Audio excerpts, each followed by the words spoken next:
Hello friends, welcome back to Friends Trading Flow. இந்த video trading technical master full கோர்ஸில் 31வது episode entry model, அதாவது டைரெக்ஷனை base பண்ணி நம்ம எந்த மாடலில் என்ட்ரி போடலாம் அப்படின்றதுக்கான ஒரு ஐடியா இந்த வீடியோவில் கிடைக்கும். ஸோ ஃபுல்லாக பாருங்கள்.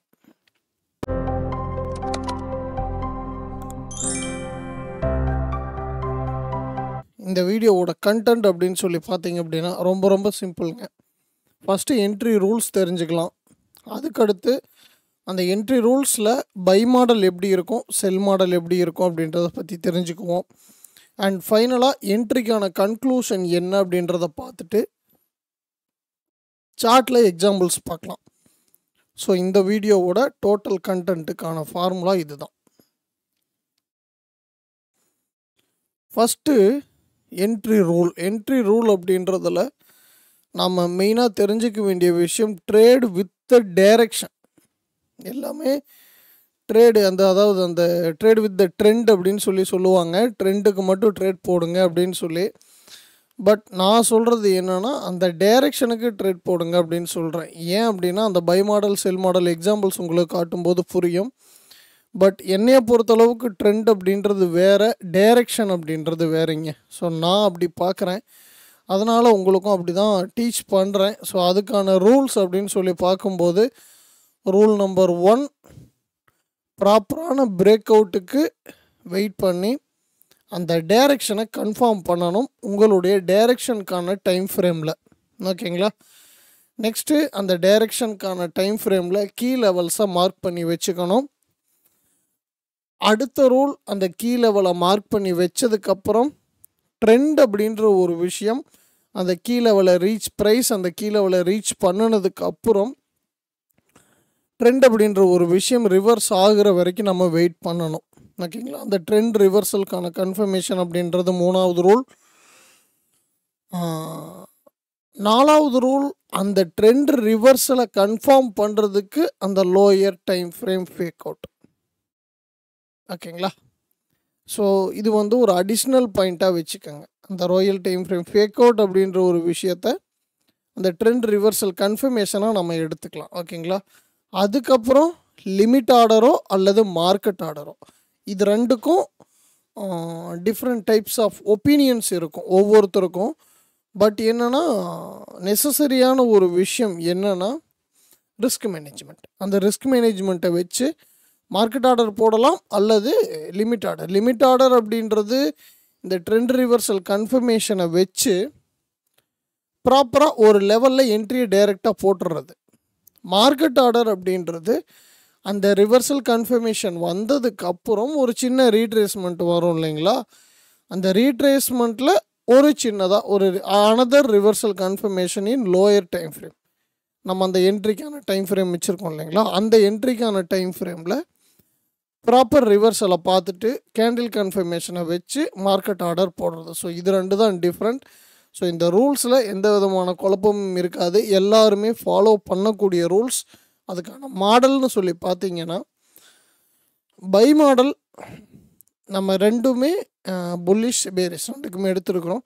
ஸோ பை மாடல் அப்படின்றது புல்லிஷ் டைரெக்ஷனில் மட்டும் யூஸ் பண்ணுங்க. நம்ம மல்டி டைம் ஃப்ரேமில் 3 டைம் ஃப்ரேம் யூஸ் பண்ணுங்க அப்படின்றத நான் ரெக்கமெண்ட் பண்ணியிருக்கேன். ஸோ நீங்கள் அதை வெரிஃபை பண்ணிவிட்டு ப்ராப்பரான உங்களுக்கு ஷூட் ஆகக்கூடிய டைம் ஃப்ரேம்ஸை சூஸ் பண்ணும்போது ரிசல்ட் அப்படின்றது உண்மையிலுமே நல்லபடியாக இருக்கும். ஓகேங்களா? ரைட். அடுத்தது பை மாடலில் டைரெக்ஷனுக்கான டைம் ஃப்ரேம் இன்கேஸ் நம்ம மந்த்லி எடுத்துருக்குறோன்னு வச்சுக்கோங்களேன்.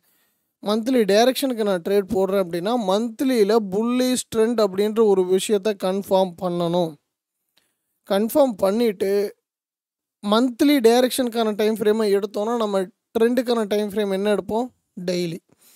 அந்த டெய்லிக்கான டைம் ஃப்ரேமில் இந்த மந்த்லிக்கான கீ லெவல்னு ஒரு விஷயம் எடுப்போம் இல்லைங்களா? ரூல் நம்பர் 2, அந்த கீ லெவலுக்கு ப்ரைஸ் ரீச் ஆகி அந்த ரிவர்சல் பிரேக் அவுட் வைக்க தண்ணி வெயிட் பண்ணணும்.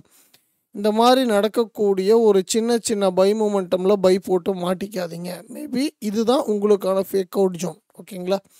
ஸோ இந்த ஃபேக் அவுட் ஜோனும் ஒன்ஸு ஆர் ட்வைஸு ஸ்வீப் ஆகிறதுக்கோ திரும்ப கேண்டில் க்ளோஸ் வச்சுட்டு மேலே போகிறதுக்கோ பாசிபிள் இருக்குது. பட் உங்களுக்கான ஃபஸ்ட்டு கன்ஃபர்மேஷன் அப்படின்றது ஹையர் டைம் ஃப்ரேம், அதாவது அந்த டைரக்ஷனுக்கான டைம் ஃப்ரேமில் புல்லிஷ் ட்ரெண்ட் அப்படின்றத கன்ஃபார்ம் பண்ணிவிட்டு அதில் எடுத்த கீ லெவலுக்கு உங்கள் ட்ரெண்டுக்கான டைம் ஃப்ரேம் ஃபஸ்ட்டு ரெஸ்பான்ஸ் பண்ணணும். ரெஸ்பான்ஸ் பண்ணி வந்த அந்த கம்ப்ளீட் செல்லில் இருக்கிற ரெசிஸ்டன்ஸை பூரா உடச்சி மேலே க்ளோஸ் வைக்கணும். க்ளோஸ் வச்சதுக்கப்புறம் உங்களோட என்ட்ரிக்கான டைம் ஃப்ரேமில் அப்படியே ரீட்ரேஸ்மெண்ட்டில் என்ட்ரி போடுறீங்க. இந்த என்ட்ரி போடுறதுல 2 விதம். இந்த பிரேக் அவுட் வந்ததுக்கப்புறம் ஒரு பர்டிகுலர் ரேஞ்சில் லிமிட் ஆர்டரும் போடலாம். அது எடுத்துட்டும் போகும், எடுக்காமையும் போகும், எடுத்து ஸ்டாப் லாஸ் அடிச்சிட்டும் போகும். ரைட், அது நடக்கும். பட் ஆனால் இந்த ரீட்ரேஸ்மெண்ட் இருக்குது இல்லைங்களா, உங்கள் என்ட்ரிக்கான டைம் ஃப்ரேமில் ரீட்ரேஸ்மெண்ட்டில் ஒரு அனதர் கன்ஃபர்மேஷனுக்கு வெயிட் பண்ணி ட்ரேட் போடும்போது கொஞ்சம் குவாலிட்டியான ட்ரேட்ஸ் அப்படின்றது போடலாம். இங்கே டைரெக்டாக என்ட்ரி போட்டிங்கன்னா லிமிட் ஆர்டர் இந்த அதாவது மந்த்லி டெய்லி 1 ஹவர், அப்போ 1 ஹவரில் வரக்கூடிய ரீட்ரேஸ்மெண்ட் அந்த லோவை உடைக்காமல் இங்கே இருக்கக்கூடிய ரெசிஸ்டன்ஸ் ஏரியாவுக்கு ரெஸ்பான்ஸ் பண்ணி ப்ரைஸ் மேலே போகுதுங்கிற கண்டிஷனுக்கு அந்த ரிவர்ஸில் கன்ஃபார்ம் பண்ணிவிட்டு இந்த இடத்துல போட்டிங்கன்னா அது வந்து மார்க்கெட் ஆர்டர். அப்படியே செல் மாடல் பார்த்தீங்கன்னா டைரெக்ஷன் செல்லு தான் அப்படின்றத ஃபஸ்ட்டு கன்ஃபார்ம் பண்ணிடணும். கன்ஃபார்ம் பண்ணிவிட்டு ஒரு கீ லெவல் கண்டிப்பாக கிடைக்கும், அந்த கீ லெவலை மார்க் பண்ணி வைங்க. அந்த கீ லெவலுக்கு எந்த மாதிரி பேட்டர்ன் வச்சு ப்ரைஸ் வந்தாலும் கவலை இல்லை. ஆனால் ஒரு ரிவர்சல் பிரேக் அவுட்டுக்கு ஃபஸ்ட்டு வெயிட் பண்ணுங்கள். அந்த பிரேக் அவுட் நடந்ததுக்கப்புறம் ஒரு ரீட்ரேஸ்மெண்ட் நம்ம பை மாடலில் பேசின மாதிரியே தான் டைரக்ட் என்ட்ரி இந்த இடத்துல லிமிட் ஆர்டர் போட்டால் போடலாம். போடுறதில் என்ன பிரச்சனைனா நான் சொன்ன மாதிரி எடுத்தாலும் எடுக்கும், எடுக்கலாம் எடுக்காமல் போகிறதுக்கான பாசிபிளும் இருக்குது. பட் ஆனால் இந்த ரீட்ரேஸ்மெண்ட்டில் ஒரு கன்ஃபர்மேஷன் பார்த்து 1 ஹவரில் ஒரு கன்ஃபர்மேஷன் பார்த்து ஸ்டாப் லாஸ் வச்சு கூட நம்ம டார்கெட் வச்சுக்கலாம். நமக்கான டார்கெட் ஏரியா அப்படின்றது பார்த்திங்கன்னா டைரக்ஷன் டைம் ஃப்ரேம் எங்கேருந்து ரீட்ரேஸ்மெண்ட் வந்திருக்குதோ அந்த டைரக்ஷன் டைம் ஃப்ரேமோட லோ, பை மாடலுக்கு டைரக்ஷன் டைம் ஃப்ரேமோட ஹை. ஓகேங்களா, ரைட். இப்போ பை மாடல் செல் மாடலுக்கு அடுத்து கன்க்ளூஷன், என்ட்ரிக்கான கன்க்ளூஷனில் ஒரு சில மிஸ்டேக்ஸ் பண்ணுவோம். அது என்னன்னு சொல்லி பார்த்தா, என்னதான் ரூல்ஸ் வச்சுருந்தாலும் பச்சை கேனில் பார்த்து அது பை போடுவோம். அந்த வேலை செய்யாதீங்க. சிகப்பு கேண்டில், அதாவது புல்லிஷ் பேரிஷ், புல்லிஷ் கேனில் பார்த்தா பை போட்டுருவோம், பேரிஷ் கேனில் பார்த்தா செல் போட்டுருவோம். அந்த மைண்ட் செட்டை நீங்கள் தாண்டணும். Sell at high, sell at high அப்படின்னா 2 விஷயம் இருக்குதுங்க. ஹையர் டைம் ஃப்ரேம் புல்லிஷில் போயிட்டே இருக்கும், ஹையர் டைம் ஃப்ரேம் ரீட்ரேஸ்மெண்ட் வரும். அந்த ரீட்ரேஸ்மெண்ட்லேயும் செல் போடலாம். அல்லது ஹையர் டைம் ஃப்ரேம் செல்லில் இருந்து ரீட்ரேஸ்மெண்ட் போயிட்டுருக்கோம். ரீட்ரேஸ்மெண்ட் போயிட்டு நம்ம செல் மாடலில் பார்த்தோம் இல்லைங்களா, செல் மாடலில் பார்த்த மாதிரி ப்ரைஸ் செல்லில் போயிட்டே இருக்கும், இது ரீட்ரேஸ்மெண்ட் வரும். அப்போ இதெல்லாம் லோயஸ்ட் ப்ரைஸ், இந்த லெக்குக்கு இதுதான் ஹையஸ்ட் ப்ரைஸ். அப்போது செல் அட் ஹை என்றைக்குமே. பை அட் லோ அப்படின்னா இந்த பை மாடலில் இங்கேருந்து வர்றது என்னங்க செல்லு, அப்போ இங்கேருந்து போகிறது பை. அப்போது இந்த ஒட்டுமொத்த லெக்குக்கு இதுக்கும் ரேஞ்சு போட்டிங்கன்னா இந்த ஒட்டுமொத்த லெக்குக்கு இதுதான் பை அட் லோ. ஸோ நம்ம பை வந்து என்றைக்குமே லோவில் பண்ணணும், செல் அப்படின்றது ஹையில் தான் பண்ணணும். இதை தான் நீங்கள் ப்ரீமியம் டிஸ்கவுண்ட்னு சொல்லி புரிஞ்சுக்கிறீங்க. ஸோ நான் உங்களுக்கு எக்ஸாம்பிளுக்கு சொல்கிறேன். ரைட், இந்த விஷயத்தை எல்லாம் கரெக்டாக நீங்கள் ஃபாலோ பண்ணணும். அப்படின்னா நீங்கள் ப்ரிப்பேர் பண்ணி உங்களுக்கான ஒரு ரூல்ஸ் அப்படின்றத க்ரியேட் பண்ணிக்கங்க. அந்த ரூல்ஸை நீங்கள் மாற்றிக்காமல் கரெக்டாக ஒபே பண்ணும்போது மட்டும்தான் நீங்கள் ப்ராப்பரான என்ட்ரி அப்படின்றது எடுக்க முடியும், இல்லைன்னா வாய்ப்பே கிடையாது. ரைட், அடுத்து நம்ம வந்து ஒரு சார்ட் எக்ஸாம்பிள்ஸ் பார்க்கலாம். நான் கோல்டில் சிஎஃப்டி சார்ட் எடுத்துருக்கிறேன். ஸோ அதுக்கான எக்ஸாம்பிள்ஸ் தான் நம்ம பார்க்க போகிறோம். ஸோ இது என்னங்க, ஆக்சுவலாக டெய்லி கண்டினியூவேஷன். இந்த இடத்துலையும் டெய்லி கண்டினியூவேஷன் இருக்குது. அண்டு இதுவும் ஒரு டெய்லி கண்டினியூவேஷன் தான். பட் நான் 2 என்ட்ரி மாடல் சொல்லியிருக்கோம் இல்லைங்களா, பையுக்கும் செல்லுக்கும். ஸோ அந்த வகையில் இந்த டெய்லி பிரேக் அவுட்டுக்கு என்ன நடந்திருக்குது அப்படின்றத நம்ம ரூல் பை ரூல் அப்படியே நம்ம பார்க்க போகிறோம். ஓகேவா, சிம்பிள். ஃபஸ்ட்டு என்ன விஷயம், நம்ம டைரெக்ஷனுக்கான டைம் ஃப்ரேமில் என்ன பண்ணணும், பிரேக் அவுட்டை கன்ஃபார்ம் பண்ணியாச்சு. இதில் நான் ட்ரேடுக்கு எடுத்துருக்கிறது வந்து பார்த்திங்கன்னா டைரெக்ஷனுக்கு டெய்லி, ட்ரெண்டுக்கு 1 ஹவர், என்ட்ரிக்கு M5 மினிட் வச்சுக்கோம். ஓகேவா, ரைட், இதான் மாடல். அப்போது டே அப்படின்றது மேலே ஓடிச்சிட்டான், ப்ரைஸ் என்ன பண்ணணும், ரீட்ரேஸ்மெண்ட் வரணும். ரீட்ரேஸ்மெண்ட் வர்றதுக்கு நான் ஒரு கீ லெவல் வரையணும். கீ லெவல் எனக்கு டெய்லியில் வெறும் 4 கேண்டில் தான் இருக்குதுன்றத காரணத்தினால என்னுடைய என்ட்ரி டைம் ஃப்ரேம் எதுவோ அந்த அந்த என்ட்ரி டைம் ஃப்ரேமுக்கு மேலே நான் ட்ரெண்டை கன்ஃபார்ம் பண்ணுவேன் இல்லைங்களா, அந்த டைம் ஃப்ரேமுக்கு நான் என்ன பண்ணியிருக்கிறேன் அப்படின்னா என்னுடைய கீ லெவலை மாற்றிருக்கிறேன். ரைட், கீ லெவல் இங்கே கூட இருக்குது. அண்டு ரைட், ஓகே, அதுக்கு மேலே ப்ராப்பரான கீ லெவல் அப்படின்றது இல்லை. அதுக்கு கீழே போனோன்னா நமக்கு ரொம்ப ஒரே ஒரு ட்ரெண்டாக இருக்குது, அதனால் வேண்டாம். ஓகேங்களா.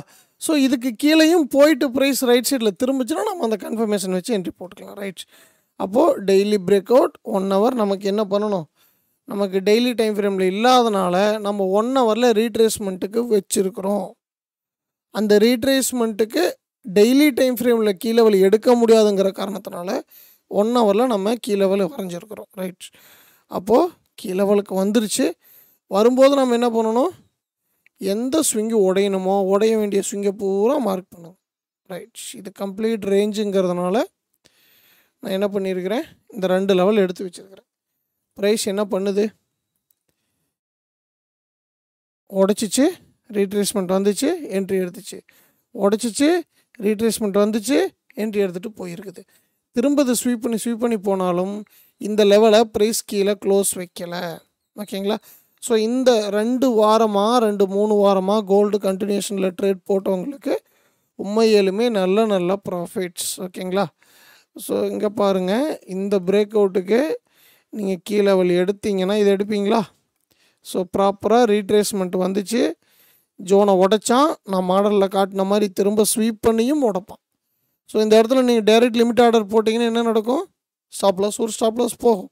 ஸோ கொடுக்க தயார் அப்படின்னா டைரெக்டாக ட்ரேட் போடலாம், தப்பு கிடையாது. ரைட், அடுத்த ஒரு விஷயம், நமக்கு பிரேக் அவுட் வச்சுச்சு, இதுக்கான கீ லெவல் நீங்கள் எதையுமே எடுக்க முடியாது. ஏன்னா ப்ராப்பரான கீ லெவல் இல்லை. எல்லா ரேஞ்சிலையும் அதுக்கு தகுந்த மாதிரி அந்த ரூல்ஸில் சின்ன மாடிஃபிகேஷன்ஸ் நம்ம பண்ணிக்கணும். அந்த ரூல்ஸ் அப்படின்றது நம்ம அதை ஃபாலோ பண்ணுறதுக்கு மட்டும்தான், அதை புரிஞ்சுக்கிறதுக்கு மட்டும்தான். ஓகேங்களா. ரைட், அப்போது இந்த ரேஞ்சுக்கு வருது. ப்ரைஸ் கேண்டில் கன்ஃபர்மேஷன் அப்படின்றது ப்ராப்பராக ஒரு ஒரு ஒரு ஒரு பிரேக் அவுட் அப்படின்றது இதுதான். இந்த பிரேக் அவுட் எக்ஸ்டர்னலாக வெளியே இருக்கிற எல்லா கையும் தூக்கிட்டான், எல்லா கையும் எடுத்து திரும்ப உள்ளே வந்த கேண்டில் ஒரு புள்ளி சிங்கிள் ஃபி பேட்டர்ன் அல்லது ஒரு புள்ளி சிங்கிள் ஃபி பேட்டர்னே வச்சுக்கோமே, நம்ம ஏன் அதை இதையும் குழம்பிக்கணும். ஸோ ப்ராப்பராக கொடுத்துருக்குது, அந்த ஜோனுக்கும் ரீட்ரேஸ்மெண்ட் வந்துருக்குது. பட் ஆனால் எல்லா லொக்கேஷனுக்கும் இந்த மாதிரி பிரேக் அவுட் கொடுத்துட்டு உள்ளே வருமா அப்படின்னு கேட்டிங்கன்னா அது வராதுங்க, வாய்ப்பில்லை. பட் நாம் நார்மலாக யூஸ் பண்ணக்கூடிய விஷயம், அந்த பிரேக் அவுட்டுக்கு வெயிட் பண்ணுறோம், ரீட்ரேஸ்மெண்ட்டில் ரிவர்சல், அந்த ஒரு ஃபஸ்ட் என்ட்ரி பிடிச்சிடணும், அவ்வளோதான். ரைட்ஸ், இந்த மாடல் அப்படின்றது நீங்கள் ப்ராக்டிஸ் பண்ணுங்கள். இன்னும் இது சம்மந்தமாக உங்களுக்கு கிடைக்கக்கூடிய சார்ட் ரெஃபரன்ஸ் மூலயமா ஏதாச்சும் டவுட்ஸ் இருந்தால் தாராளமாக நம்மளுடைய கம்யூனிட்டியில் உங்களுடைய டவுட்ஸ் அப்படின்றத கேட்கலாம். நல்லபடியாக ப்ராக்டிஸ் பண்ணி தெளிவாக ஒரு ட்ரேடிங் பிளான் வச்சு அதில் நீங்கள் என்ட்ரி போடுங்க. நல்ல ட்ரேடராக, ப்ராஃபிட்டபுளான ட்ரேடராக வரலாம். வாழ்த்துக்கள். அண்ட் அடுத்த வீடியோ ரிஸ்க் மேனேஜ்மெண்ட்டுங்க. அதாவது நம்ம என்ன தான் ட்ரேடு குவாலிட்டியான மாடல் வச்சுருந்தாலும் மேபி அதுலேயும் ஃபெயிலியர்ஸ் வரலாம். ஸோ அதை நம்ம சரிப்படுத்துறதுக்கு ப்ராப்பரான ரிஸ்க் மேனேஜ்மெண்ட் அப்படின்றது நம்மக்கிட்ட வேணும். ஸோ அந்த ப்ராப்பரான ரிஸ்க் மேனேஜ்மெண்ட் அப்படின்றது ட்ரேடிங்கில் எப்படி மேனேஜ் பண்ணுறதுங்கிறது தான் அடுத்த வீடியோ.